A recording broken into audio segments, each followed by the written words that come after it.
Bonjour, c'est la minute parachat de Miriam Neshama, Toldot. Au début de Toldot, on a Rivka qui souffre parce qu'elle a deux enfants qui se battent dans son sein. Et quand je voyais cette image-là de deux forces qui se battent en nous, j'ai pensé au Yetzer Hara, au Yetzer Tov. Et c'est ça dont j'ai envie de parler aujourd'hui. Le Yetzer Hara et le Yetzer Tov, ils sont tous les deux en nous. Et ça provoque parfois des luttes intérieures. Et on essaye d'en éliminer un, de lutter contre un, etc.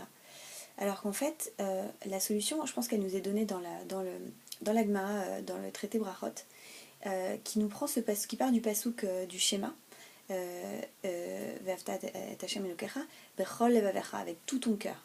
Et le Talmud ici nous dit tout ton cœur, ça veut dire à la fois avec ton Yetzer Hara et à la fois avec ton Yetzer Tov.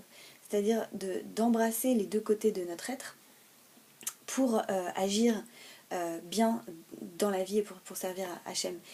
Maïmonide parle de ça également, Maïmonide dans son traité d'introduction à la Mishnah au chapitre 5.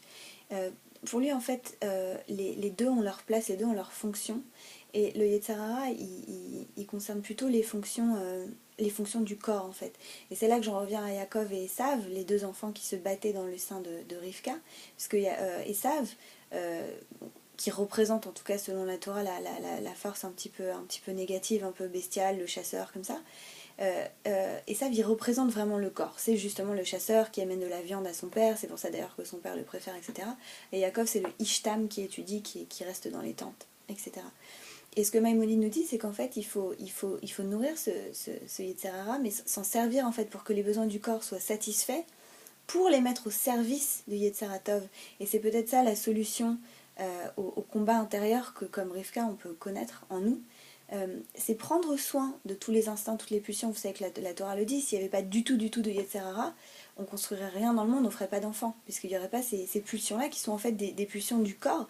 Et peut-être que ce qui fait le rat, ce qui fait le mauvais par rapport au Tov, c'est pas tant la pulsion en elle, c'est que comment on l'utilise. Est-ce qu'on l'utilise pour combattre, est-ce qu'on l'utilise pour séduire, pour faire du mal, pour conquérir des cœurs des gens, etc. Ou est-ce qu'on l'utilise pour construire? C'est ça la question.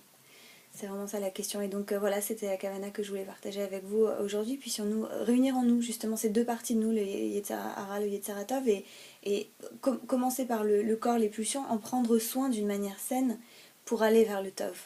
Voilà, c'était la minute parachat de Miriam Neshama. N'hésitez pas à liker, à partager, à commenter. Shabbat Shalom.